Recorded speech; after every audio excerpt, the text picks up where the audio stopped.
ನಮಸ್ತೆ, ಎಜೆ ನ್ಯೂಸ್ಗೆ ಸ್ವಾಗತ. ಚಾಲಕನ ನಿಯಂತ್ರಣ ತಪ್ಪಿದ ಲಾರಿ ರಸ್ತೆ ಮೇಲೆ ಹೋಗ್ತಾ ಇದ್ದ ಕುರಿಗಳ ಮೇಲೆ ಹರಿದ ಪರಿಣಾಮ ಸ್ಥಳದಲ್ಲೇ 22 ಕುರಿಗಳು ಮೃತಪಟ್ಟಿದ್ದು 15 ಕುರಿಗಳು ಗಾಯಗೊಂಡ ಘಟನೆ ಭಾನುವಾರ ಬೆಳಗಾವಿ ತಾಲೂಕಿನ ಹಲಗ ಗ್ರಾಮದ ಹತ್ತಿರ ಪೂನಾ ಬೆಂಗಳೂರು ರಾಷ್ಟ್ರೀಯ ಹೆದ್ದಾರಿ ಮೇಲೆ ಜರುಗಿದೆ. ಚಿಕ್ಕೋಡಿ ತಾಲೂಕಿನ ಅಮಲಗಿರಿ ಗ್ರಾಮದ ಕುರಿಗಾಹಿ ರಾಮಭೀರಪ್ಪ ಪೂಜಾರಿ ಎಂಬುವರಿಗೆ ಸೇರಿದ ಕುರಿಗಳು ಇದಾಗಿದೆ.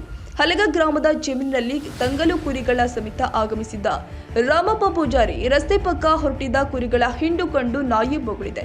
ನಾಯಿಗೆ ಹೆದರಿದ ಕುರಿಗಳು ಏಕಾಏಕಿ ಹೆದ್ದಾರಿಯತ್ತ ಓಡಿದೆ. ಇದೇ ಸಮಯಕ್ಕೆ ಧಾರವಾಡ ಕಡೆಯಿಂದ ಬೆಳಗಾವಿ ಕಡೆಗೆ ಸಾಗಿದ ಹೆದ್ದಾರಿ ಮೇಲೆ ಲಾರಿ ವೇಗವಾಗಿ ಬಂದಿದೆ. ಈ ವೇಳೆ ಕುರಿಗಳ ಹಿಂಡು ಕಂಡ ಚಾಲಕ ಲಾರಿ ನಿಯಂತ್ರಿಸಲು ಪ್ರಯತ್ನ ನಡೆಸಿದ್ದಾನೆ. ಅಷ್ಟರಲ್ಲಿ ಲಾರಿ ಚಾಲಕನ ನಿಯಂತ್ರಣ ಕಳೆದುಕೊಂಡ ಪರಿಣಾಮ ಕುರಿಗಳ ಹಿಂಡಿಗೆ ನುಗ್ಗಿಸಿದ್ದಾನೆ. ಲಾರಿಯ ಗುದ್ದಿಗೆಯ ರಭಸಕ್ಕೆ ಹೆದ್ದಾರಿಯ ಮೇಲೆಯೇ ವಿಲವಿಲನೆ ಒದ್ದಾಡಿ ಕುರಿಗಳು ಸಾವನ್ನಪ್ಪಿದೆ. ಕುರಿಗಳ ಮಾರಣ ಹೋಮದಿಂದ ರಾಷ್ಟ್ರೀಯ ಹೆದ್ದಾರಿಯಲ್ಲಿ ಕೆಲ ಹೊತ್ತು ಸಂಚಾರ ಸ್ಥಗಿತವಾಗಿತ್ತು. ಘಟನೆ ನಡೆದ ಸುದ್ದಿ ತಿಳಿತಾ ಇದ್ದಂತೆ ಸ್ಥಳೀಯರು ಹೆದ್ದಾರಿ ಮೇಲೆ ಸಂಚರಿಸುವವರು ಘಟನಾ ಸ್ಥಳಕ್ಕೆ ಬಂದು ಕುರಿಗಳ ದೇಹ ಚೆಲ್ಲಾಪಿಲ್ಲಿಯಾಗಿ ಬಿದ್ದಿರುವುದನ್ನು ಮತ್ತು ಸಾಕಿದ ಕುರಿ ಕಳೆದುಕೊಂಡ ಕುರಿಗಾಯಿಗಳ ಆಕ್ರೋಶ ನೋಡಿ ಕಣ್ಣಂಚಲ ನೀರು ಜಿನುಗುಡುತ್ತಾ ಇದ್ವು. ಹಲವರು ಮೊಮ್ಮಲ ಮರಕಪಟ್ಟು ಲಾರಿ ಚಾಲಕನ ವಿರುದ್ಧ ಹಿಡಿ ಶಾಪ ಹಾಕಿದ್ರು. ಘಟನೆ ನಡೀತಾ ಇದ್ದ ಲಾರಿ ಚಾಲಕ ಸ್ಥಳದಿಂದ ಪರಾರಿಯಾಗಿದ್ದಾನೆ. ಸುದ್ದಿ ತಿಳಿದು ಘಟನಾ ಸ್ಥಳಕ್ಕೆ ಹಿರೇಬಾಗೇವಾಡಿ ಠಾಣೆ ಪೊಲೀಸರು ಭೇಟಿ ನೀಡಿ ಪರಿಶೀಲನೆ ಮಾಡಿದ್ದಾರೆ.